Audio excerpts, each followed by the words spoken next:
Start recording. Change window. Here we go. Yeah. So we had the introduction to FPGA technology overall. I mean, it will always come additions on the technology itself. We will go today into the design workflow. We have an hour left, but I mean, it's the first lecture. So that's fine. Lecture goals today. What do you think you would like, or what would be interesting for the design workflow? Because then we can put some more emphasis on it. We can tell you if we cover it or not, or if I'm missing it, like we covered another time. Any questions? None. I'm going to ask you like questions in between. If you have any, just drop them in there. We will go answer various questions. We're going to come back to that in the end. What design steps are there? So basically, design workflow describes step by step what we're going through. So what steps are there? What is each of the steps used for? What are all the different files which you might have seen during FPGA design when you ever touched it in the last courses? Or what are all these little files for? What do they do? We will not cover all the files because it depends so much on the vendor, but the ones which you input into this design, at least. Those we're going to talk about mostly today, not in detail because there's another session which covers certain files in more detail. But you will see all the names of them, I think. What are the different software debugging options? So how can you analyze your design before you put it into the hardware? So before you have ever even considered a device or put it onto a device, doing each design step, what can you do? And then in the end, what can I do after I've actually done all these steps before my design actually should work, but I find something which leads to the design not working? And what do I do when, because it's not like which design steps are and what is each step for, and there's not each straightforward sequence. You might go back to previous steps, so we will come into that. Design steps. Yes, we will go like this. It's because it's early in the morning. Design entry. I will go through all these steps. Not all of them maybe in detail towards them because it's going to be otherwise a lot in this lecture. Especially if you consider all the things which you have to do in each step. Design entry is just the input of the files. We're going to come to that. Simulation, or simulates the design. Synthesis converts your language, handwritten language, your human readable code into logic. Then comes another simulation analysis is usually where you go back and so on, and then plays a route, puts it into your chip. Overall, so basically logic into your chip, distributes it on your chip to make the design as you need it. Simulation analysis again, and then you do a programming file, and then hardware debugging or rollout or whatever you're going to call it. Design entry. I will have each of these parts will have a short overview of the different sections. So we will have definition, description of options, input, and an example based on Vivado, so you kind of know what is meant by that. The example is more or less extensive every time.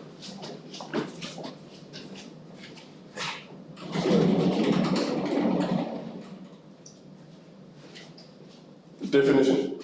Anyone idea what design entry is? I kind of almost said it. I was shy. We have the design is you put the input files in, but you do more than that. You provide the input files, but what does it do? It describes your system. That is actually, technically, the perfect design entry would be the point where you just have all your files, and you go through all the steps, click, click, click, click, and you're done. But of course, you need to code, you need to write them up, so that's the overall design entry. So it's a starting point where your design starts, where you have your initial constraints, where you set up your board, where you set up how my design might look, or where I import external files, those kind of things. Of course, I can do any of these steps also later, but theoretically you start here. So basically, it's the process of specifying logic, behavior, and structure. And then it's the starting point of design describing the functionality of the design. So it does not necessarily describe performance, although at the same time as I do functionality in FPGA, if I want to have a certain clock speed, which is almost performance, or I have a certain size of chip, I might just not get the functionality done because my propagation of signal from another one will just in hardware lead to the design not working. So you can reduce the clock frequency, but only so much. So at some point it becomes a functional issue. as well as a performance issue. So it's basically describing the functionality. Description options. We talked about them a bit last time. You have hard description languages like VHDL, so you might have encountered in a previous course, or you have Verilog or System Verilog. We're going to come to that. Graphical design tools. You can actually, and this is the thing, especially in the very small designs or very efficient designs, people use logic blocks. So actually they use register transfer levels called like literally the logic and like the and, ors, and so on. PCORs is a higher level library, so designs which other people did or you did in the past in either of the methods or in this method, and we put them into your design, so we enter that into the design. And you have the high level synthesis, which we talked about like in C++, which we will cover at the end of the course in more detail. But you see already basically this language part, we're going to leave a bit out this one as well in this course. We're going to cover it a bit because we will need it in some parts. Because coding you can learn independently or learn a language, but what you're not going to learn is how to necessarily interpret all the different constraints or the warnings or the errors which you might have in the design, which leads you to problem and not be able to do your design after all. And IP course we're also going to cover high level, and these two we're going to go more in detail into. Source files. So very like I said, you can have block design schematics. Very common is block designs these days, because it's not only like a block design is basically a high level, you have each entity, and the schematic is the actual logic in a smaller sense. Of course, in C++ variations, always note it's not direct C++. If you write real C++ in VHDL high level synthesis calls, I think it might work, but it's not going to be good. So it's going to be really sequential because you're writing software and you're not describing a hardware. Also, in general, terminology-wise, people will not like when you would say, I'm programming in FPGA, although it's sometimes used in some design flows. Technically, you're describing the logic in there, right? You don't do coding in that sense. IP core files, obviously, so like a source file almost. And they can be, in this code, we will come to this, but they can be encrypted.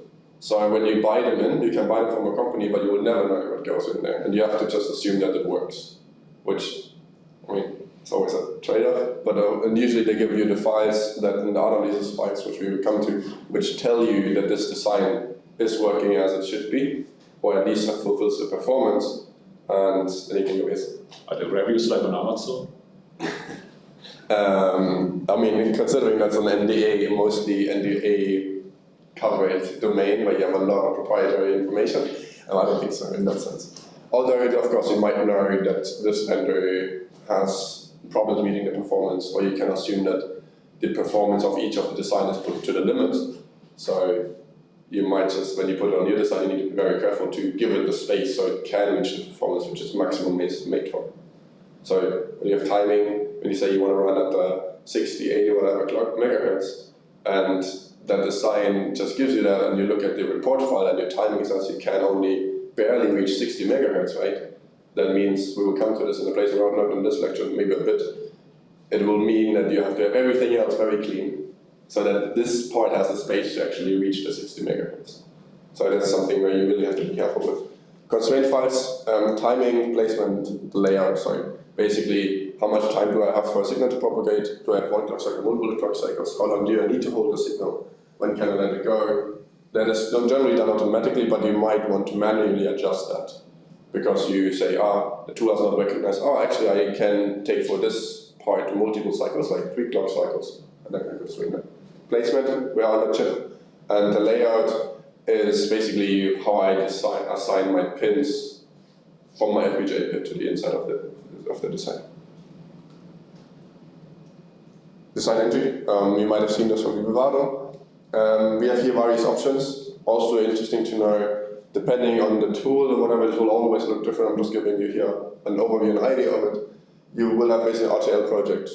That's what you write on a register transfer level, and basically then you can source it, create block designs, IP, and you can generate IP, RTL analysis, and so on. You go through the entire workflow. You can make it a so-called widely extensible platform where you use an HLS and it goes more complex, not that relevant for now. But you can already start at the post-synthesis. So you have already done the design entry, you have done already first simulation, and you go into synthesis. Same, and then you can do I/O planning, so when you have everything already, you just do the pin assignment, or you do import just a project from somewhere else, of course, or an example project, really obvious. But it's nice to see that you don't have to start here from the beginning. You can start with someone who has given you a synthesized design which works already, and you can build on top of that. Which of course can also be a way of distributing your design to other people. And this also means you can do developing the different softwares basically, right? That depends. We will come to that. There is optimization-wise, you might have problems with that. Language-wise, generally, not necessarily. Depends if your tool can read that kind of synthesized language. I'm not going to go into the compatibilities of these things. It would be too much, and it's just theory. That's something you should Google probably, or try out, because it's just so many options. At sources, I mean, we'll just look something like this. You can, in Vivado, that's an important part is you can either copy, scan an RTL into this file. I mean, you can just scan it and then copy a source into project. Something which, from practical experience, you have to see how you approach it. If you copy your files, this is nice, then you can play around with these files, right? But if you copy an IP core and you have an IP core on your system, you might want to change that. That will mean it will not update, because you have two files and they're not anymore linked to each other. So it's always up to what you want to do in your design. Do I want to copy the files over because I want a new independent version and never touch the original one? Or do I want to have it centralized and just upgrade whenever only the central version, and then have all the changes in all my designs where I use that? So it's something where there's no clear solution to, because it's so project specific.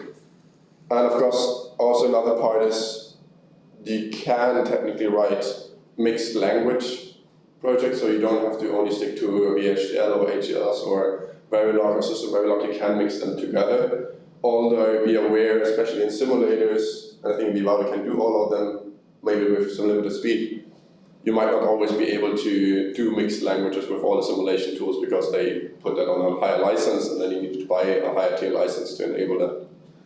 But it's technically possible to do mixed language, because people have just noticed, there's so limited work on this, or so much variety on projects, that we want to pull it all into. We want to use Verilog with VHDL and so on. For example, some people really love using Verilog, System Verilog, especially for test benches. It's easier to write than VHDL test benches. We will just stick to VHDL, otherwise you have to learn two languages and everything is going to be. Also, it's more C closer to C. Closer. Constraints. There's nothing much. There's the types of constraints I mentioned. You add them to it. Again, here constraints into project, or just linking them. And then here we come to the input, where you decide the board. This is a thing which might depend on the workflow. In Vivado, when I remember correctly, yes, you need to specify the board, because there, this is all the stuff we're going to come later to this, is device-specific done. Which of course leads then to high optimization, but does also mean you have to rerun when you change the board. In other tools, you might not necessarily need to specify your chip in the early stages, because then it will do the optimizations later. Vivado is less optimization, so maybe they do something earlier. Also already in a language you can use certain commands which will utilize certain resources and so on. And you always will see here what is nice. You can actually, before, let's say, I'm running out of a resource in my design, I can go into my design in the settings later, pull this up again, change the device, and look. I'm running out of, I don't know, DSPs. Let me look for the next higher device which has enough DSP for my design, and then I can adapt it accordingly. That's kind of useful. Just that you have seen this. And of course, there's different packaging. Speed grade. Anyone an idea what speed grade means? Stan is like no. Essentially, you have a silicon wafer, right? And out of that, you cut out each of your chips. The wafers doesn't have equally distributed quality, because in the center and the device moves and those kind of things. There's certain areas, for example, the center, where the quality of the chip is higher. And that means that the timing propagation from one to another part will be more precise, and you can tighten your constraints more.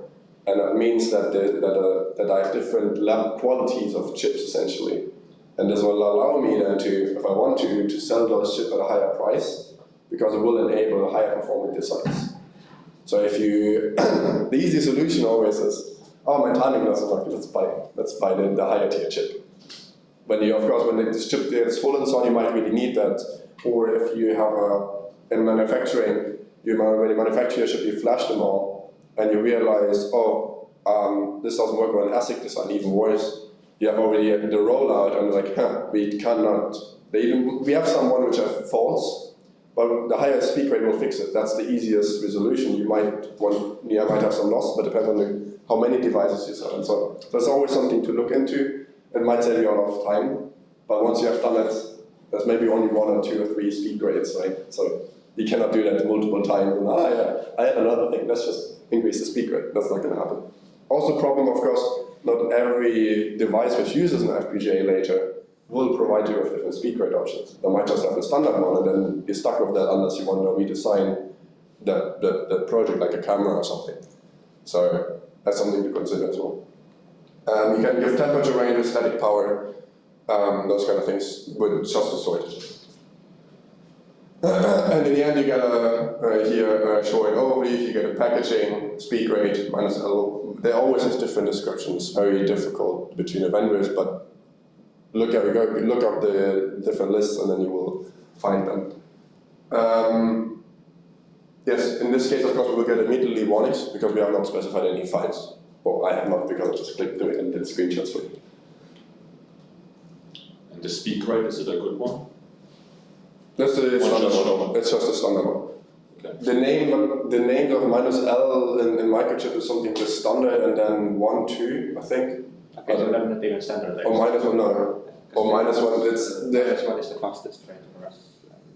that's the thing, because the deployment grade one, in this case, has the higher tier chip, because I want to make sure that the design works. And this is something, but you need to specify this early on. Well, in my opinion, you should always start with the standard rate, so you build your design towards it. And then you can later, if you really don't manage to optimize your design, you're running out of space and you really don't have another option, you can try with a higher tier that gives you some margin, but if you start with a higher tier, you don't have that margin anymore, and then you just lose it. And this does not only mean regarding timing, we're going to come to that, you have different options. You can optimize your design for timing, for place, for resource utilization, and so on. So you might be able to maybe, I want to have the highest speed design, then you, in the beginning, optimize for timing, but then you realize, oh, now I'm going to run out of like space, and then you might want to change optimization to making more resource efficient that will lose speed, but maybe you're fine with half the speed. You just wanted to have the top-notch model, and in the end, you have worked 2 years on this project, and you don't want to just throw it out of the window because it doesn't work. You still want to sell it. There's mitigation methods in that way. Synthesis. Again, definition process. Here come outputs already, and then I would like to go into key consideration, common issues. And that's going to be one of the 2 main parts, which we talked today about. This we also will not cover in another part so much anymore, because that's just one of the steps, and we have other parts which will consume more space and time. Definition. Anyone what synthesis is? I think I already mentioned it. We'll see when we get a communication. We don't have to. I prefer dialogue, but we can get to that. We don't have to be shy. Definition. It's essentially, as I said before, transforming a higher level register transfer level. That's what's uniformly called, like what my logic description is, into code written in HDLS, whatever, into gate logic netless. And that's basically the logic which comes out of that. In a uniform, in a standardized way that represents the hardware implementation. So, if I've written some things when I write in VHDL one variable plus another one, then there will be AND and so on to make the addition going, right? That's what it does. Or like logic, I've written a static variable, we would put that into into registers, and so on. Logic gates, flip-flops, so small memory blocks or other low-level components. Not at this point necessarily it will, unless it's specified and you're using these commands to use it, not necessarily RAM or VRAM or URAM, whatever memory or whatever DSPs you have, might not necessarily occur here.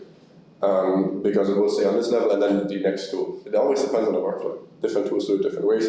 But overall, it's basically transforming into logic. At this point, you can look at it, but it will not anymore really be like, it will not be anymore really human readable. It's visualized in a way that you can understand, this is this design block, this design block. You can go logically through it, but if you have a big design, you're going to be faster reading the code than looking at the logic, but it might be a different perspective if you have coded something and it turns out in this way, like, oh, this is what comes out, like, but that's not what I meant. Like, can give you a feedback of what you have actually written. It's scary when you look at first time into it, not going to lie, but it can help. It's actually human readable into deployable code, and this will already, depending on the workflow, it might consider constraints. Maybe you also don't have any constraints on this part already. So something like timing might be in here. And or like if you say you want to optimize to this or that, it might be already specified in this set. And this is nice, it will already detect errors. So if something doesn't work, if data types are not compatible, or inefficiencies. Most commonly in VHDL you can specify a range of a value. Where do I have that? So you have like, I don't know, we have a variable. Oh my god, now I need to do. You have I'm just going to do the code. So you have a variable, I don't know, number array. Well, how would you? Usually, it's not going to be the correct syntax. But you have a number. And generally, how would you do that in Python? You would just write the number in there. In C++, you might specify the data type. You might make a uint8. 1632, you might make a float. In VHDL, you can go even further. Why? Because you have the logic level. So I can decide I want to have a standard logic vector. So that's nothing else than a number, it's like the bits in a row. I'm going to do like this, and then what I can do here is from 7 down to 0. And this will give me, I don't know, 8 bits, like 1 byte. This will be a 1 byte essentially, and then I can use this. What I also can do, so this will already give it, but when I specify this to, when I make an error, a mistake, and I write 8 because I didn't think of this 7-0 part, and I then would add another one with 7 down to 0, then I have a bit left, which is not being used. This is what is going to be shown here, because it will be translated into logic. And this is a very common thing when it comes bugs into. So in synthesis, in my opinion, there should not be running warnings. In any coding language, if you have warnings, look at them. There's critical warnings, then you have a problem. You have errors, and it's like just not going to work. But critical warnings will lead to inevitable fail of your workflow. Warnings will lead to potentially not working as intended. It will warn you because sometimes you might want to cut away these bits. You say, I just want to use the last bits of my data because I interpret it in a certain way. That's up to me what I do with my bits. But it will still warn about it. And it's useful because I might just have a mistake like this, right? Also, alternatively, you can also do an integer or a natural, whatever data types in VHDL. And I can say range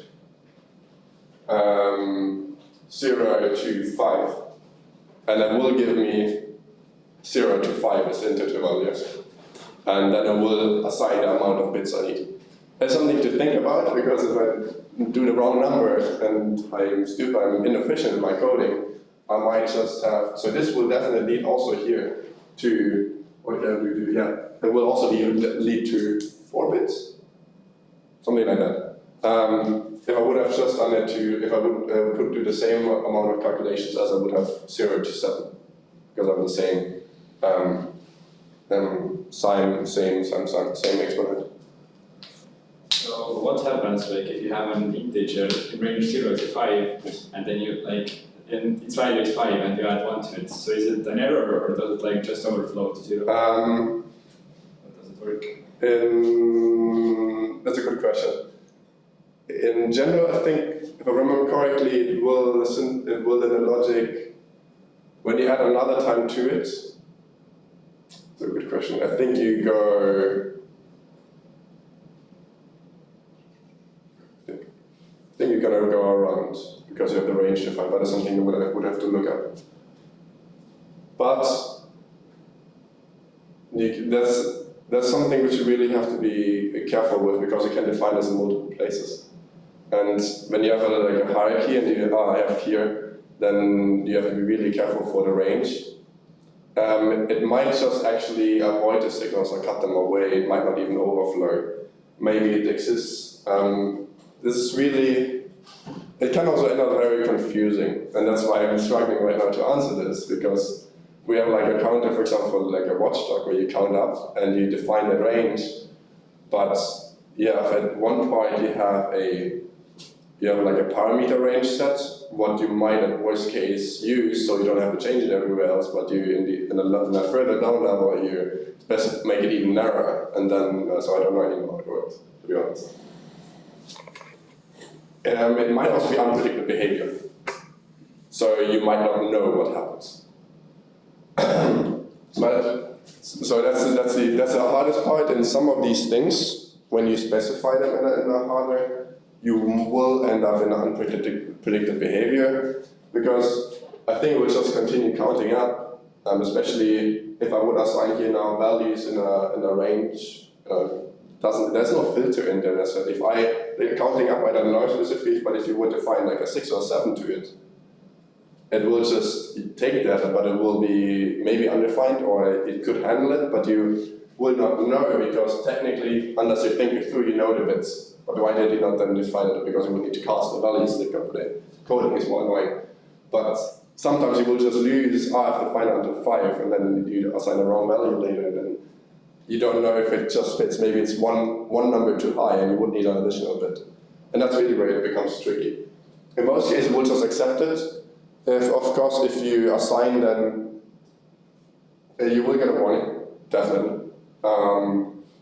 When you put like a 9 or so to it, then it will overflow, but then they will start with the bits, but there's an imaginary. Maybe they give you even an error that it says it's out of range.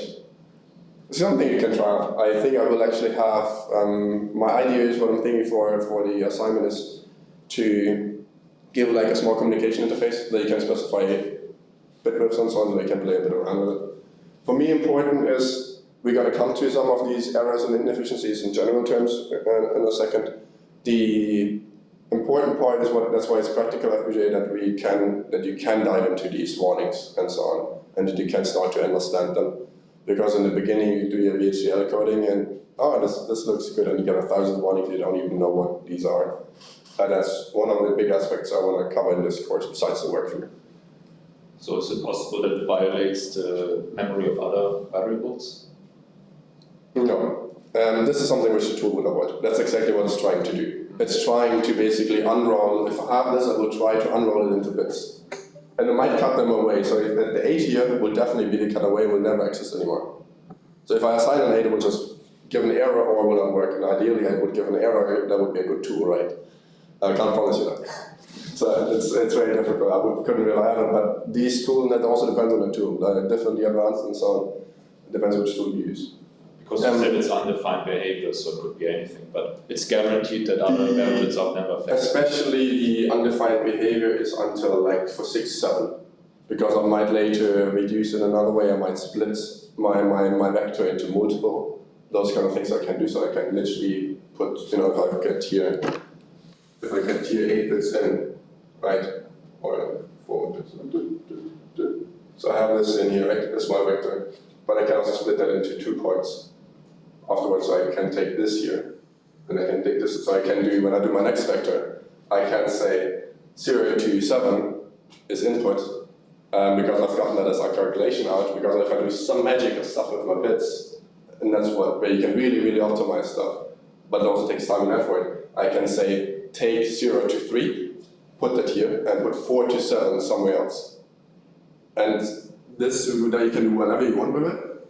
And you can do rounding, you can do floating, whatever, right? Floating calculations as you want. The The problem is, this is something which you really got to be careful with, and then it will like compare you're only using this part, or sorry, let's will warn about this, that you really do this well. And what will come though is, because it's specified as there come these signals in, right? These bits. There's not overlap. This, you cannot imagine it's like a CPU stack.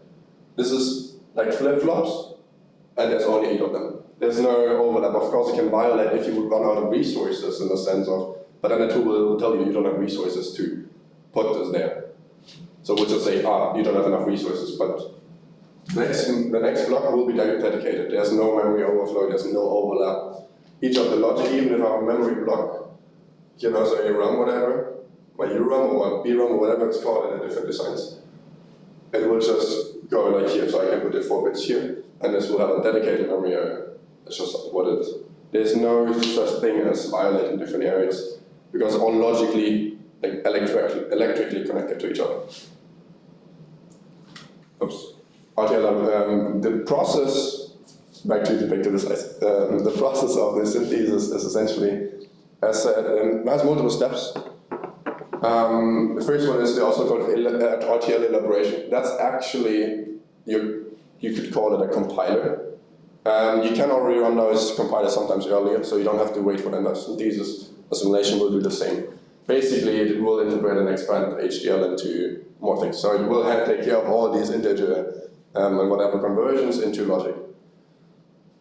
So parameterization, hierarchical modules, and components, so everything will be on the same plane then. Because usually when you code, you have like multiple levels, because I might have a memory, like a FIFO or whatever buffer, and I have multiple of those, and then I stack them together into a bigger whatever. Then I have a hierarchy, and what this will do will just flatten it out. So I have a huge logic everywhere spread out on my chip. And then basically verifies basic design correctness signal with type mismatches, like what we just discussed. This will come here. The extent of that, let's put it this way, I've not challenged it too much. And unfortunately, it's also something which you might not always see, because the tool might not know that you don't intend that use, right? For the ranges, it will always warn there. So if you give a wrong integer value or natural value or whatever to it, it will complain. Logic optimizations. Basically, after you have then the RTL, like the logic, the RTL code, like that's basically there's an intermediate length representation, so-called, and then we'll convert it into generic logic. And this will already try to minimize the design area, so it will try to, depending on how you might already put the bit with, so I can combine those two into one logic element. For this one I will need 2, and so on. We'll try to do these things, and then of course improve speeds by reducing delays, maybe, but only in a logical sense. So maybe I can change this operation into the other operation to make it more efficient. Technology mapping, not necessarily in all the workflows existing. I know that in some workflows that it's not really happening, because the synthesis comes out independent of your chip, almost kind of. And you can still then transfer it to another chip, I think. So I could just label this here as optional. Basically, it will already put it towards your FPGA resources. So it will tell you, I'm using this and this much logic, of this and this much. This will be my report, for example. Will already also include lookup tables, flip-flops, DSPs, block RAMs, if I've specified them myself in the code. And ensures the design fits in within the target device, resource limitations. So if it turns out, for example, that my design is already too big, I will already see it in the synthesis, in a rough sense. There comes some overhead, some optimization. Usually it's more conservative, so I don't do a synthesis and then it's like double the resources afterwards. So it will be more on the conservative side, and because the placer route will make it even more efficient. And this will be a first estimate, so it would usually be more conservative. But you cannot rely on it. So I would, if someone asks me, why can you make a design draft? I would go definitely do the workflow, and after a very short amount I would do only the synthesis. I would give that's my draft, but on synthesis level. And I will say that will still change, but it's a first estimate. And then you know if that chip fits or the other chip, roughly. Did it project it? No. Okay. And then lastly, we have like the netlist generation. and this is then basically the output, what we get. So this all happens internally, right? In the algorithm, we will never really see anything except for some dump file or buffer files. You can look into them if you find them. I wouldn't. Sometimes you want to when you really go to optimize design, but I think on our level it's definitely overwhelming when you go into this. Even the netlist is not really any more human readable. Like there you go into machine fabricated code and it's really annoying to read. Although it can be EDIF, whatever, but it's very often also very local VHDL format, so you can technically human read it, but it's machine written. So it is not, well, I don't know if you've ever seen automatic generated code by any tool. I find always incredibly hard to read. That's the case here as well. And of course, then there's a detailed representation of interconnection of logic as flip-flops. It can be here in VHDL. What is nice here, basically what is the difference, it's still VHDL, right? You're wondering, I have just converted it down here. But you can write VHDL, of course, in a more optimized way or in a certain device-specific way. And then the tool, then the next step, the simulator or your place and route tool will just be able to understand these certain annotations which you have in your code. It's like another actual VHDL. I'm not sure if this VHDL would actually, maybe by some simulators, not be able to recognize.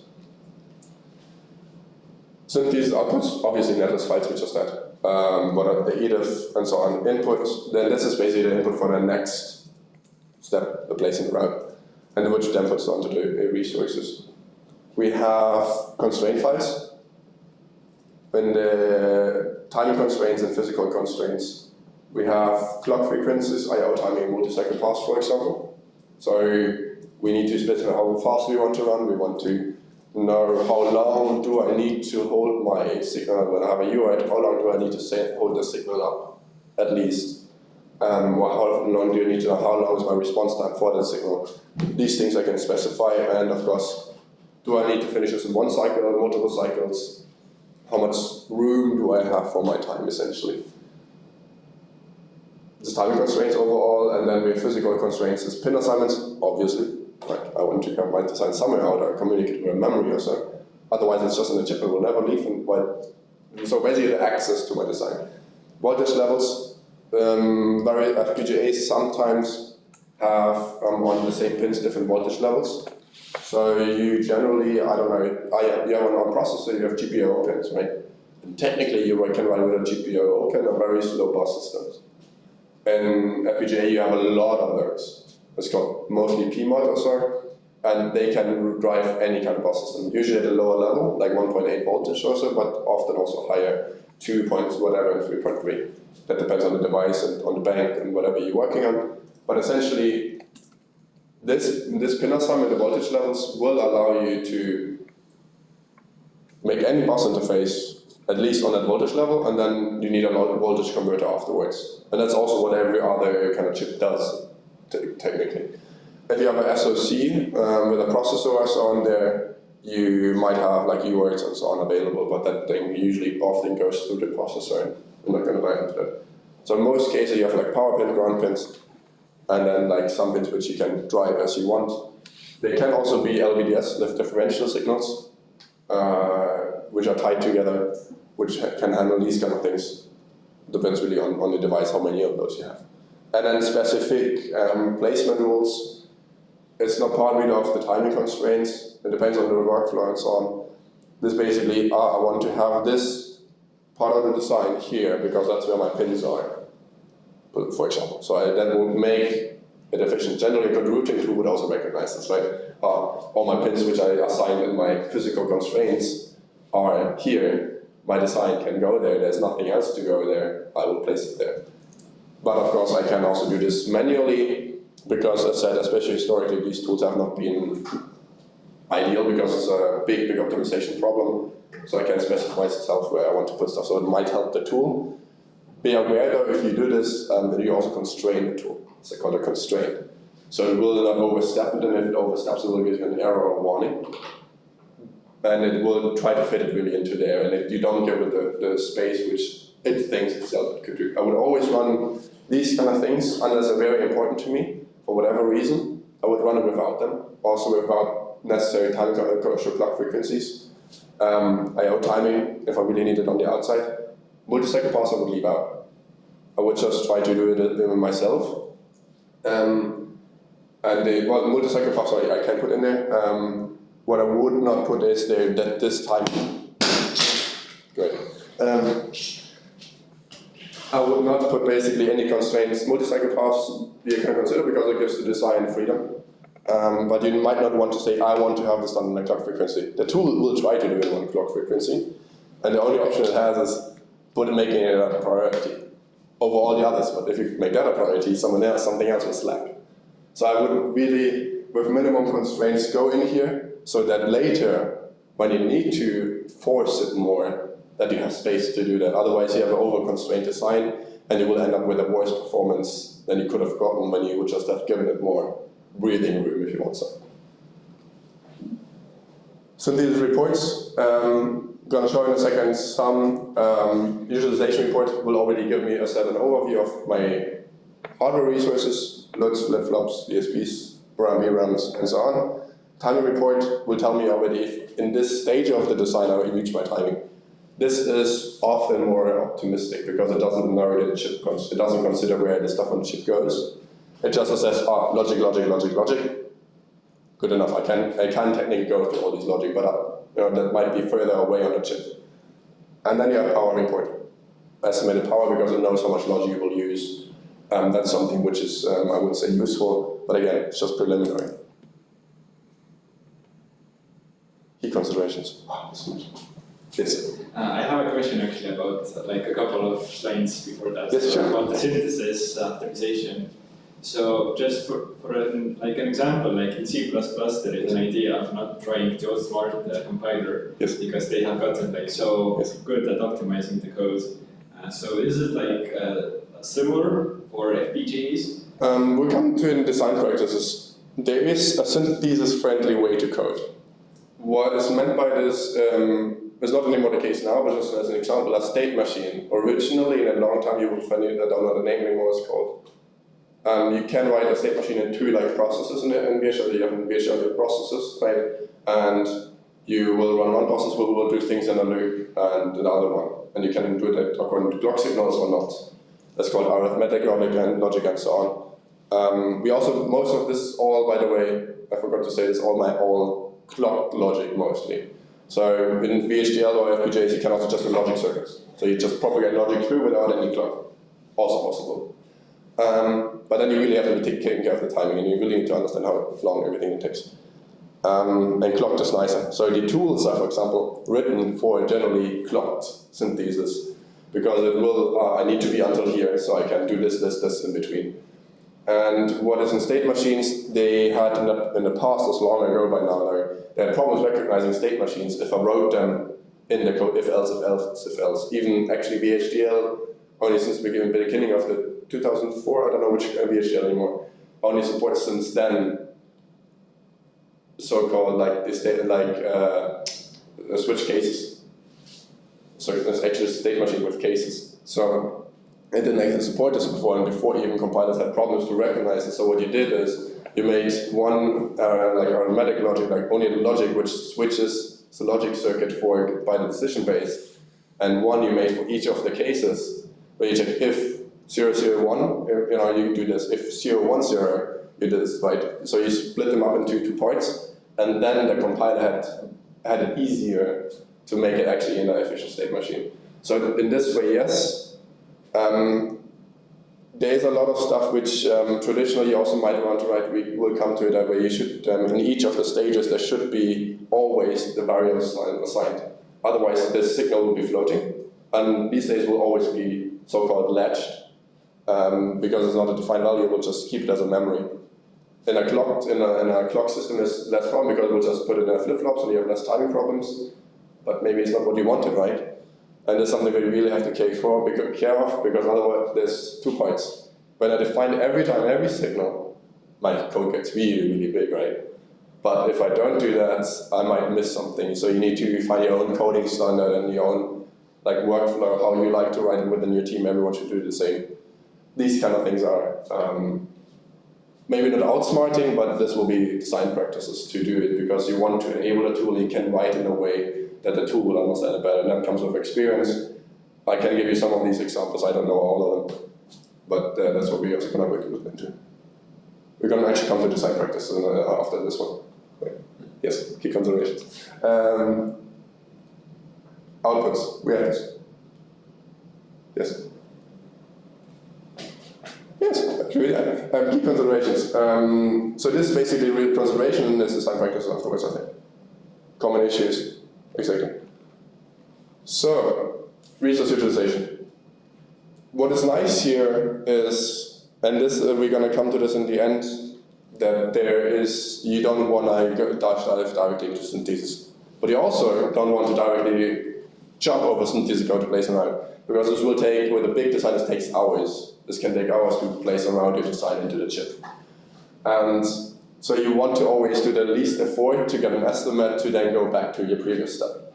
So if I have a design, I want to just do a very simple simulation, figure out how my functions work, I don't want to synthesize and then simulate it. First of all, because synthesis takes extra time. And second of all, the simulation from a synthesis level, we're going to come to that, is going to be slower. So I will basically, this will allow me, I can do this with a compiler, so I will keep care with a compiler. When I do it in my own VS Code or whatever, I can compile it and get the errors. Vivado has a constant update of the compiler, so it will check syntax errors, like most coding tools. Basically, it allows me to keep track of my utilization very early on. It will still take time, but I can let it run in the background while I do other stuff or so, and it will give me an overview. If you really, that's something for, especially when you start working, that's something I should always do, keep track of these. This will give you experience. Because it will tell me, when I write it this way, I end up with this much logic. When I write it this way, I end up with this. And this is not fully always true, because then later the place and write tool comes, I can scrap this all together, and then you have written something which, this is kind of nice, and then can't compress it more. It might have been able to do something else in more compression, but you will understand your design. We'll always try to look at how these metrics perform when you code, because you will understand what this translates into. And then basically, if you take care of these, you will have always the best fitting solution and a power efficient design. Because either I have to go to a bigger chip, and every logic I use consumes extra power in an FPGA. So not necessarily in FRAM so much, but overall it's always good. Worst case, I've got to go to a bigger chip, then I will definitely use more power. Timing constraints. Use timing constraints to optimize your design. Don't use it too early. It may enable meeting clock frequencies and other timing requirements, but it doesn't ensure it. If you have written a design which is just not written in a way that it enables good synthesis or good placing out whatever, then you will never get there. So it starts on your code basis. And then early correct timing constraints, so you can avoid timing violations later. So if I do already timing constraints after I've written my code, so if I think my code is written in a way that it ensures good timing, if I already apply the constraints early in my workflow, this will allow the synthesis tool to apply timing constraints, optimize towards that, and later manipulate around. Otherwise, if I don't do the first one, I have only like one place and route optimization, and it's of course then annoying, because you don't get the perfect solution for it. So whenever you can run optimization, you want to use that. Optimization settings, different synthesis options. Do I want space? Do I want performance? Do I want speed? Power efficiency. So that's something to consider. Goes into the constraints a bit, and then code style. And that's the way of synthesis-friendly writing. That's really important, but that's something which you learn with experience. There's guides, there's different coding standards and so on. I have a preferred style myself, but I don't constrain you, I suggest it always. Also, really, coding standards, in my opinion, are more important than in other languages. In Python, coding standards not that relevant. And C++ or C, it becomes relevant because you want to know the data type. If you have a coding standard that does not include your data type in the variables, you might have a problem. And here, it really you want to know what is the input, output, what is the internal signal, what is a constant. It will, otherwise you always have to go into the code and you have to scroll up to the definition or into the 3,000 other blocks and figure out, what was this again? What range did I have? Those kind of things. That's something which I really want to write code style. And synthesis friendly goes also into this, use FPGA specific primitives. And these are labels which you can write into the code that I want to use a DSP at this point, that I want to use a certain type of memory at a URAM or BRAM or whatever at this point, which of course in the synthesis tool I will just, oh, okay, I will not use flip-flops for this or logic for this memory, I will use actually a memory block for this. And if you have a given that, because it goes over a certain size, it might do it automatically, sometimes you have to indicate it. So this helps this indeed, so you might want to give it a support. You cannot outsmart it because you cannot interfere with it. Yes, I don't know how it exactly goes with the DSPs with the RAMs. I've not worked too much with primitives because they don't exist in all tools. And not on all chips, and so on and so on. So not everyone has a URAM, not everyone has a DSP. And not FPGA. I think ProAsIC, for example, doesn't have any really of that. There's some memory blocks. And it's quite old, so I don't know if it has any of these primitives. But I've been told that generic HDL is difficult, even though it's possible. You might lose performance because of this point, right? Because they are chip, like deployment specific to each device, and you might not have all the RAM or all the DSPs available on another device. So if you make a HDL and you generate it automatically and you don't have this in there, then they don't have any use performance. So I think it's needed. I don't know if there is a way where you can over-constrain it or put it into a wrong direction. Probably yes. Common issues. But of course, using them is better than not using them. So DSPs and DRAMs and so on, it might just be better used otherwise in another place. But if you have them left, you use them. Common issues, unintended latches, is when you have a signal unassigned. No explicit definition of all possible values in all conditions. So if else, and I forget to assign a value in one, it will latch, it will keep that value stored and will until I go in there again, until I change it. Which is something which you might want to have. You don't want to always change every value, right? You also don't want to always assign a constant to it because that has other implications. But it might be unintended. That's something to be careful with. And that's of course a coding side question.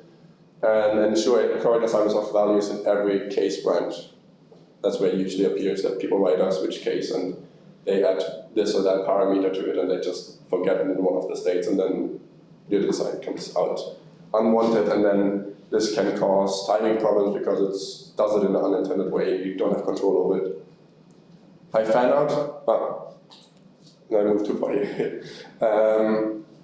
Number of connections from a single signal. So this essentially is putting them together, but if I do it the other way around, so if I go have a fan out of 8. So I have one signal which goes into 8 places.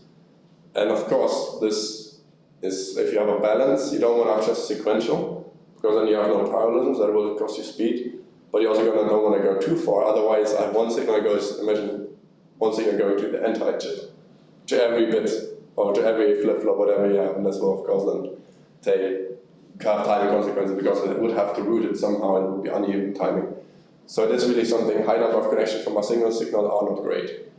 And this is a problem of course with clocks and reset signals, because they will go through the entire design. So it is something to look into. However, there is resources, but they are limited, which are higher speed. That's usually what clocks are going to use. And what at the time, what plays a route will, this is a clock obviously, because it's defined as a clock. I will route at 30 high-speed resource. But if I have multiple clock domains and too much clock, I might run out of that resource, and then I don't have any of these paths left. And this causes timing violation, as I said, because it's just a high fan-out where you need to reach everything and you just don't have these resources. Synthesis tool may warn about this and attempt to balance and learn, so they might split things, they might merge things a bit together to like have the balance between this. It's also not necessarily something which a place and route tool can do indefinitely. So it does it as well, but again, if I early optimize, it helps. Resource overview exceeding one or more of the available resources will tell me my design doesn't fit. That just makes sense. Although I might say, oh, my place and route tool can get 5% out of less resources, I'm fine with this right now. But again, very difficult to assess, and in the end, my timing might not work because I have everything full, and all of that part is difficult. So generally, I would say, depending on the tool, from 80% your research utilization you run into timing problems, maybe earlier if you have not written in a certain way, or you push it too much. maybe also 90% depending on how good your design and your tool is. Then when you really get the chip full, you will run into timing problems. If you don't care that much about high speed performance of your chip, then this is okay. This might then require design optimization or a larger FPGA. So if I know I've done all the optimizations, then yeah, I have no option. Although I can go here, I had before key consideration, I can maybe put something into a memory block. And this will take logic away because every logic can also save stuff or store data by just flashing through it. So like a memory block, but that's inefficient, so I can put it into a memory block. Short synthesis example, this is how it looks. Like, great. Here's all these are the parameters I get. For example, lookup tables, so configuration constants, flip-flops, memory, and you see here like all the different memory types or DSPs. I mean, this is just a very simple design. This is an example design from Vivaro. And you have like a power design. Not every power analysis looks that great. I gotta say, I like that one. Here and here we actually have the point, where is it? Yeah, exactly. So here you see the big green part, right? That's the processing system. This is our Sync Ultrascale Plus, which has the processor cores with the logic. You see, there's not a lot of logic here, but this already consumes, if you have the size, it's like 2.5 watts or something like this, out of 3 watts or something like that. So it consumes, if you be really considerate that the processor might consume a lot of power, and it just has an overhead, which will always run. You cannot reduce the power unless you dynamically change clock frequencies. That's something to be aware of. And this will give you an early insight into this. It will also tell you the temperature, if it overheats, those kind of things. What kind of cooling you need. So basically, if you start early with a synthesis and you have this unoptimized, you might run to write an HLS and C++, but very quickly you put it in there and get the synthesis out. Then you have a rough estimate, this will take this and this much. You have already the cores and all these things, and then I can go to my mechanical engineer, which needs to design the cooling. And I can tell him, I have this and this temperature, I will need a heat sink or a thermal transfer or a heat pipe or whatever to put it away. And then I can start writing in a low level in HDL or optimize my codes or these things. Any questions on this synthesis?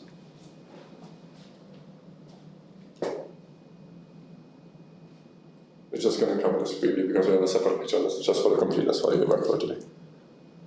So we will do a definition in short process. Definition. I mean, I kind of defined it before. Process of mapping the synthesized letters onto the physical resource of the FPGA. So before, I just considered I have this limit, but I don't think about how I connect it. Determine the connection and signal routing between all the logic gates, flip-flops, and other resources which I have. So I know from the synthesis that I have all these elements.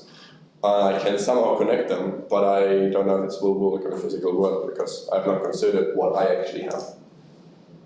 Well, how many I have, but not where they are. Let's put it this way. Design optimization is will then go into performance optimization, timing, resource usage. And this might actually be some of these work iteratively. So it will do this, I don't need it, I will go up and try another approach. Essentially, the translation converts basically what I have from my synthesis into only resource available in the target FPGA, takes it in, maps that, groups the logic into the smaller blocks. It's just for you also later to have that information. I don't expect you to all of that know that, but maybe some of the practice you can look into the slides and, this is what I should do. So there's a lot of content in here which we don't have to necessarily know in detail or anything. I always struggle to find resources like this, so that's why I give you all of that. On some slides it's maybe a lot, sorry for that, but it's not only a slide for you for presenting, but for you for knowledge. So basically we'll put it into logic elements or CLBs. Placement determines the logic block where the blocks are placed, optimized placing for timing, area, power usage, and so on.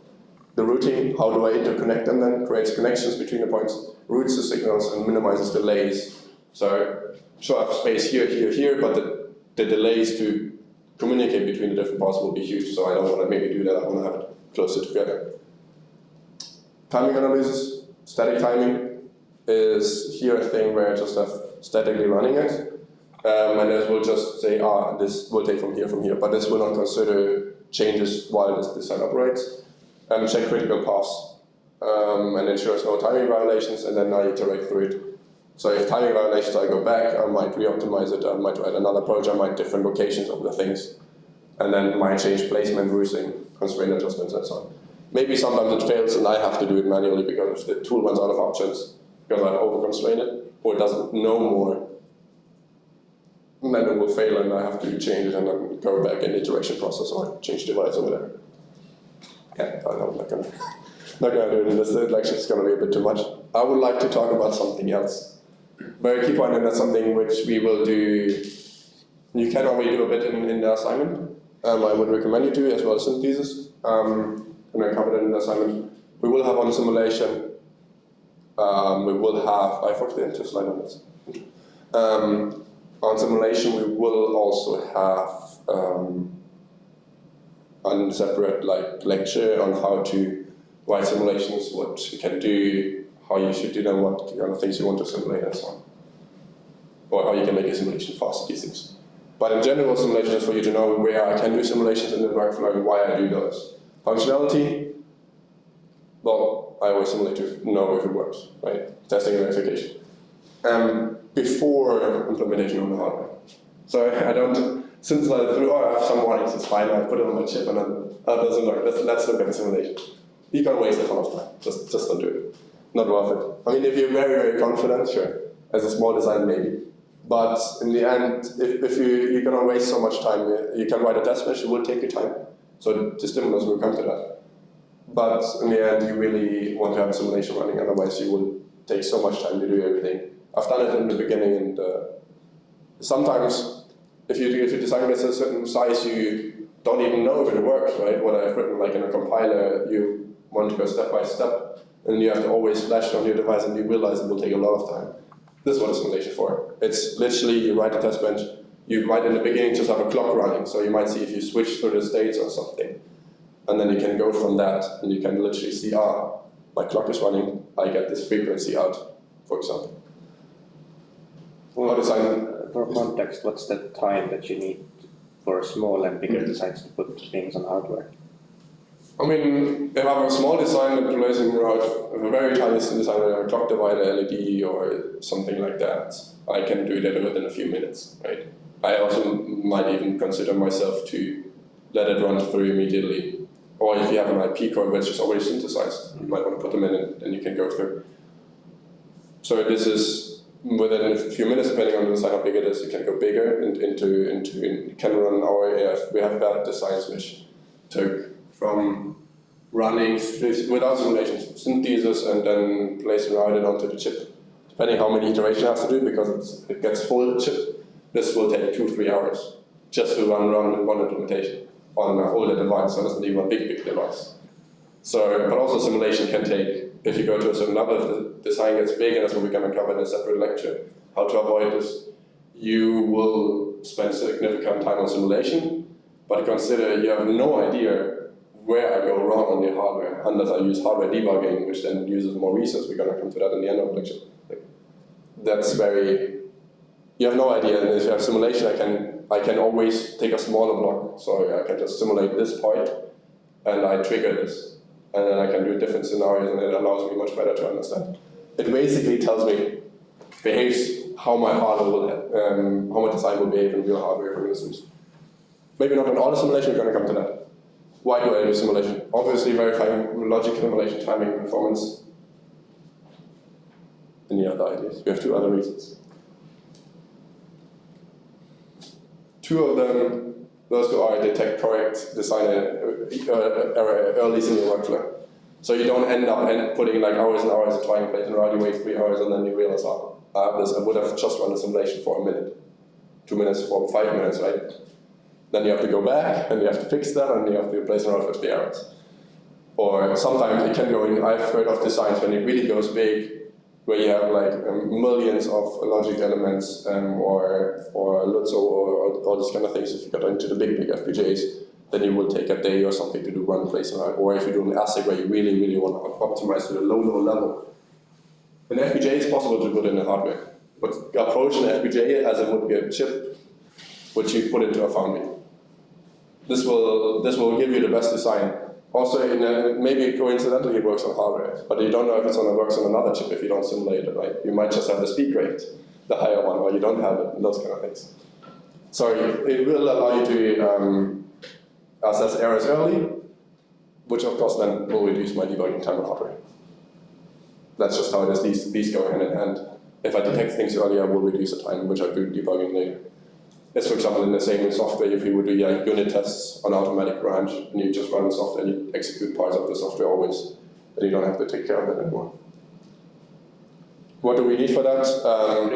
Quickly back, it's probably a question, like a topic afterwards, but timing and performance verification in simulation.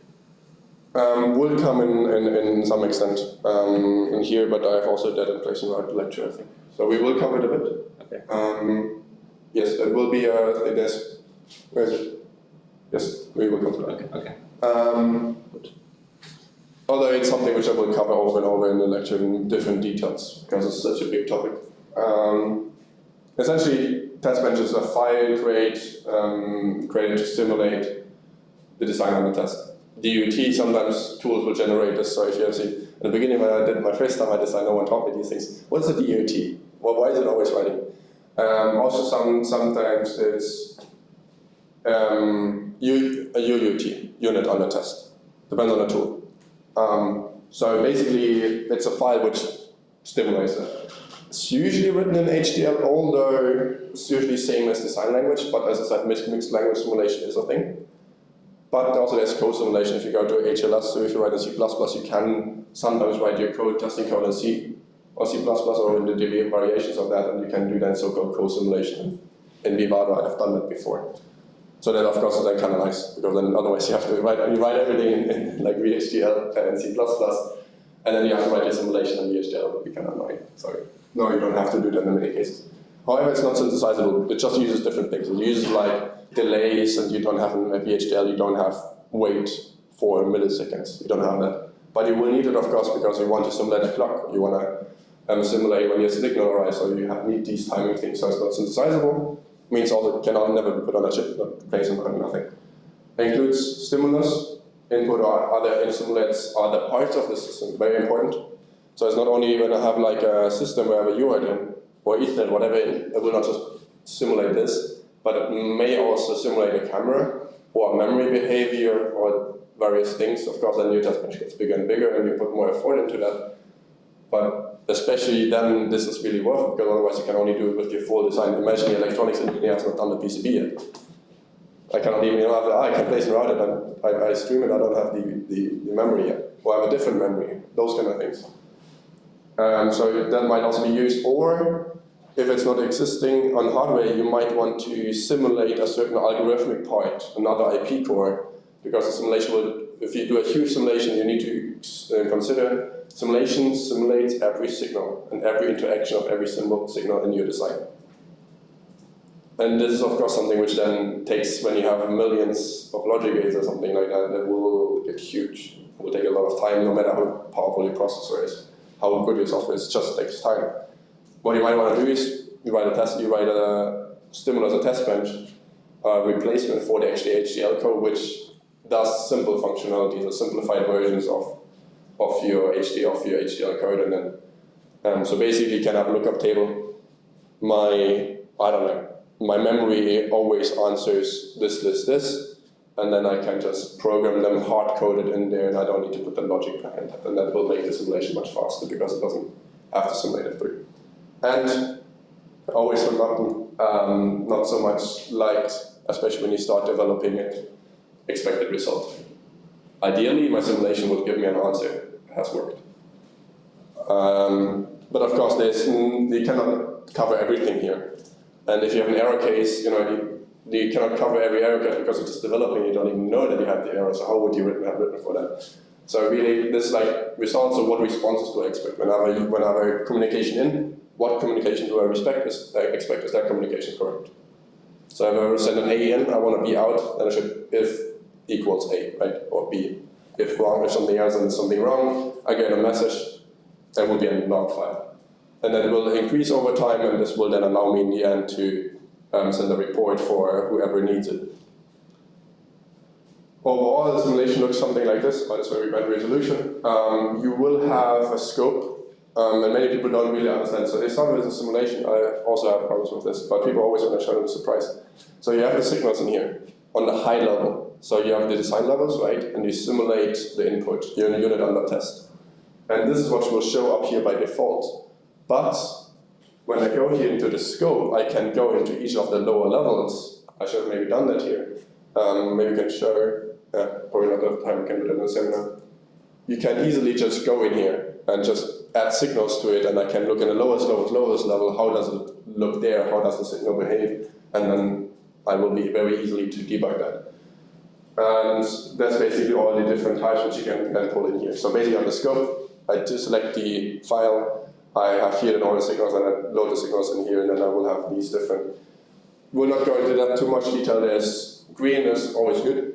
There's no signal collision in it. It doesn't mean the value is correct, but there's at least no signal corrections. Red is collisions, set is undefined, I think. Or U is undefined, I don't know anymore what set exactly is.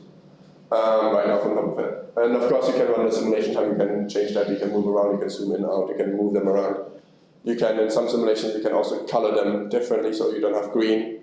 So if you want to have, if you have two designs compared, so you can also store a simulation, load it up later and compare it to the previous one, and then you can lay them next to each other into the same simulation file, all possible.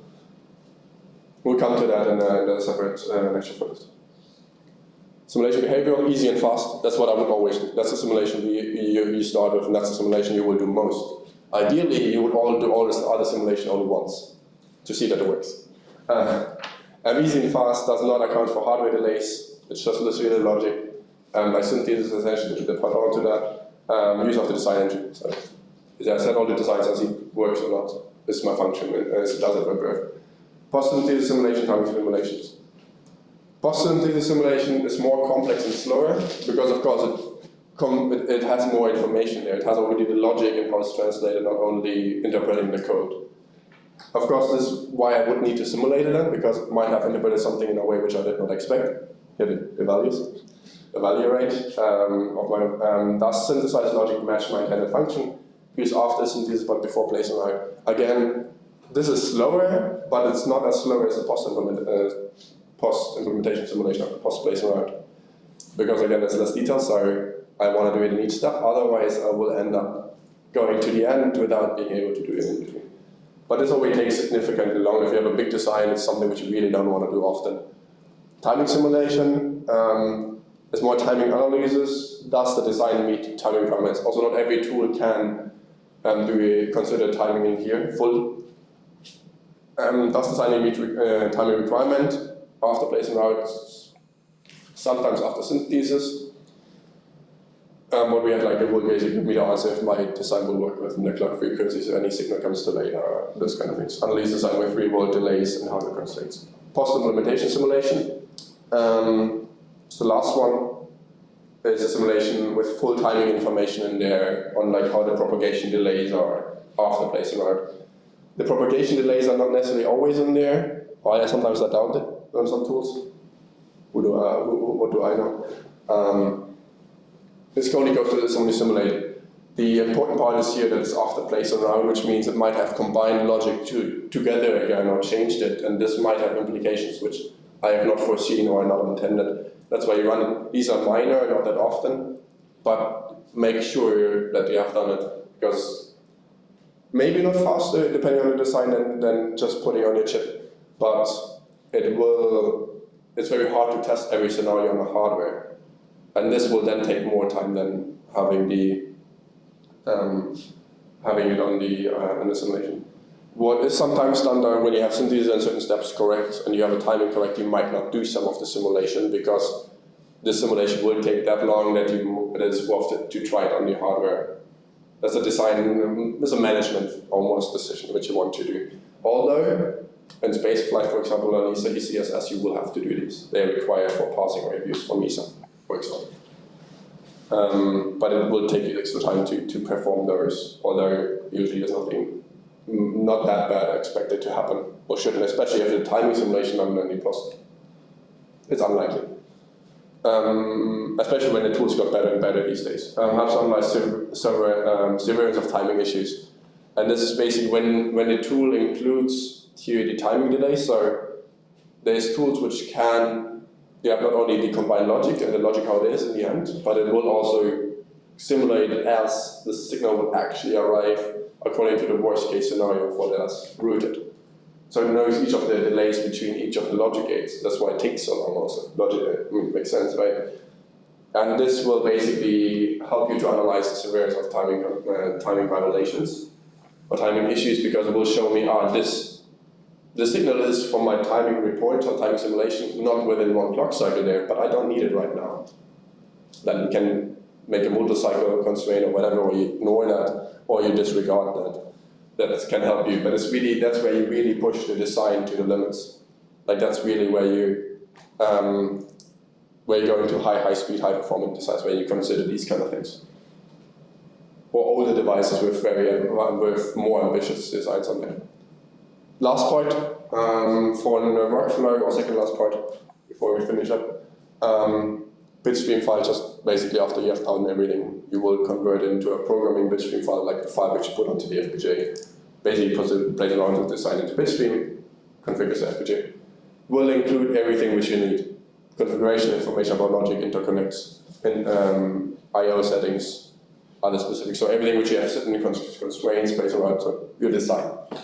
Purpose configures FPGA by programming with programmable logic or routing resources. So not only programs the logic, but also decides how it's connected. So everything. Once the bitstream is loaded, the design behaves according to the design specified during synthesis implementation. So how you have specified. If it's wrong, it's wrong. But basically, that's then what comes out. That's the result. One last thing, because I think I've heard it from one of you before, or in another session, how to design debug options. Just for completeness, sometimes these are the thing because it doesn't still work as you think. This happens. Or you have written a constraint wrong, or you have written the test bench wrong. This all can happen, right? Depending how your design practice, maybe the same developer has written a test bench as the hardware has been written, and you do the same logic error, and then this doesn't work in reality. So you want to maybe have a hardware, and you want to then be able to debug it.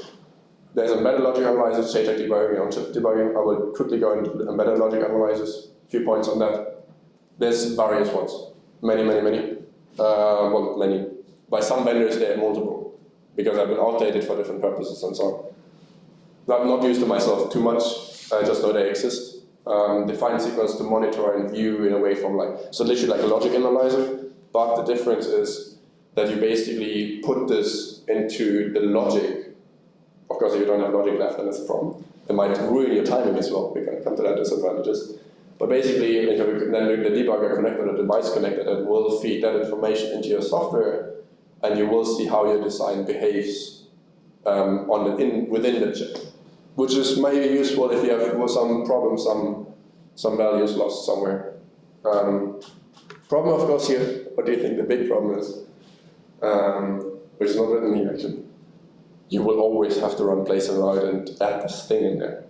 And then you have to go through the step and then you debug and then you have to go. So it is a tool when you really don't understand after you've done all your simulation properly and so on. It is needed because it can happen that your test benches and so on are wrong, or there's unforeseen constraints or whatever, but it has its disadvantages. So it's nothing which I would rely on because it can lead to a lot of effort. Basically, it's great because it can monitor everything in the chip. Originally, I didn't even know this existed. Oh my god, you can look into the chip. So that's useful. Otherwise, you have to route the signals out and then other problems. You can trigger any specific signal conditions or events, so you can change, you can do error error injection, those kind of things. Non-intrusive to external hardware, no need for physical probes. Especially if you have expensive hardware, this is useful because you don't have to touch it and then you can break it. It's how it is. Hopefully. Yes. Okay, now realistically, when it's untouched setup, this will not damage it. The only scenario is that you would overheat it, but then you have made a long time mistake anyways. Limitations, nearby available hardware resources, logical, because this is something which goes into logic, which will use resources. Potentially add some overhead to design due to the additional logic. So you have to run those things multiple times and we'll set some overhead. And the problem is that it might make my timing worse. So just, let's put it this way. It doesn't make the timing better. That's the good news, because that means when my timing is bad, I will still find the timing violation. Or however, maybe it's a different one, because I routed differently. Or usually though the timing issues which I have, they get worse. So I have still timing issues, and it's not okay.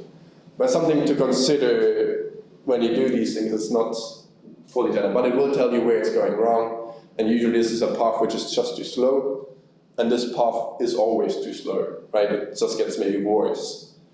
So there's something to consider. It's a useful tool, it's powerful as well, but you cannot, it's not, you have all these other steps before, and make use of them before you go to this one. For microchip identifies the tool, right? Or I think so. I'm not sure though. Yeah, well, not all of them are in there. I just gave some examples. Yeah. So, last slide. I really ran through that. I hope it was all understandable. I hope I answered these questions. Anything especially regarding these questions, unclear. Do you think they're all answered?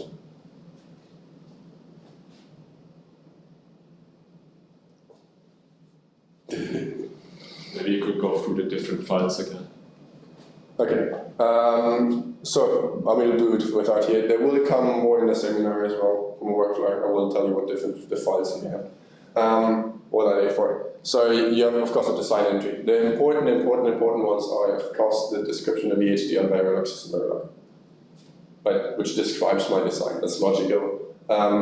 You have the test bench. That's probably the second most, but it's also in the HDL system Verilog. So these two. Then you have the constraints. So the physical constraints, and this can depend on the vendor. There's on microchip we have 3 different ones, or something like this. So we have timing, we have placement, and we have layout.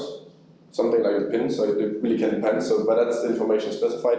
The FTC, STC, all the different names. I could make a table per vendor and so on, but what's the point? For me, it's important that you're aware of those. So these are the input files, and these are the very important ones. In between, you can have the synthesis output. So you have an EDIF, or you have a VHDL, or a Verilog, which basically is a synthesized code. And so the register transfer level part, the synthesized part, the logical level part. I actually, to be honest, don't know the implementation output. There is a lot of different files which really depend on the vendor. That's something which is incredible. You definitely can't read that anymore. So it's a file which exists. And overall, what is always important, there can be, depending on tickle scripts, they will describe you what workflow is. Some of them are being generated automatically. Also, timing, sometimes constraints will be automatically generated. If you load an IP core in, they have usually the constraints with them. They will be automatically loaded. Sometimes, if I set a clock, Vivado will create a constraint file because it knows, you have set this. I would automatically already say, yeah, specify this in the step before. I am so kind to give you the constraint file, right? So these are the important files which give you design input and the output. And then there is different scripting types of files. So so you have tickle scripts, which will do the overall workflow. And then you have, and they will be used in different tools for different ways. And then you have what is important is the do files in simulation, and that will have an assignment on it. You can make graphs, beautiful, colorful, I don't know, whatever you want. Basically, they will specify. So this is similar, the run do. I don't know if you know. Okay, fair enough. So if you use ModelSynth, for example, there is called dofiles.do, and they basically run. They load up do they put the simulation? Not sure. But basically, they will specify what files I will compile, they will specify how they're related, they will tell me on what level I use, and they will specify which waveforms I want to have loaded in which sequence, how I want to have them encoded, all these things. So this will specify how my simulation will look. What is beautiful, because then I can set up my simulation configuration, and I don't have to drag this as I showed you in there. I can load my simulation, I can click my simulation button or put it in the terminal, it will show up and it will show me the simulation only the waveforms which I'm interested in the area of my time wherever I would need it. So these control files, we will look a bit into in the next 2 or 3 assignments, so that you can control the workflow a bit better yourself. But VHDL very like constraints, and I forgot one more. Oh, testbed. I shall not forget the testbed. Good, that's it.